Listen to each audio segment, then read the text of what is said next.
জন বার্লার দল বদল নিয়ে এবার সরব হয়েছেন বিজেপি নেতা দিলীপ ঘোষ। বড় নেতা কেন চলে গেলেন দলকেও ভাবতে হবে, তার থেকে বিজেপি লাভও পেয়েছিল, এমন ঘটনা চিন্তার বিষয়ে এই মন্তব্য করেছেন দিলীপ ঘোষ। গতকালই বিজেপি ছেড়ে তৃণমূল কংগ্রেসে যোগ দিয়েছেন জন বার্লা। দিলীপ ঘোষের এই মন্তব্য বিজেপির অস্বস্তি বাড়ালো বলেই মনে করছে রাজনৈতিক মহল। অনেকদিন ধরে শুনছিলাম চলে যাবেন, এত বড় নেতৃত্ব কেন ছেড়ে চলে যাচ্ছে, এটা পার্টিকেও ভাবতে হবে।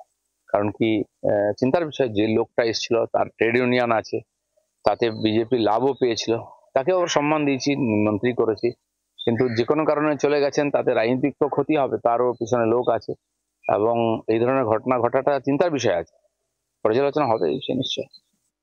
বার্লাকে নিয়ে দিলীপ ঘোষের বক্তব্য শুনলেন, আর দিলীপ ঘোষ নিয়ে জন বার্লাও মুখ খুলেছেন। তিনি বলছেন নিজের দলে অবহেলিত দিলীপ ঘোষ। শুনুন তার বক্তব্য।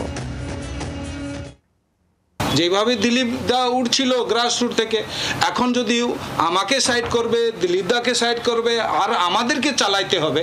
আরে উনার থেকে তো আগে আসছিলাম আমরা পার্টি করতে 2014-তে, দিলীপ দা তো অনেক আগে থেকে, আর উনি সব কিছু আমাদেরকে চালাবে, এটা কেউ মানবে না, মানছে না, মানতে রাজি না।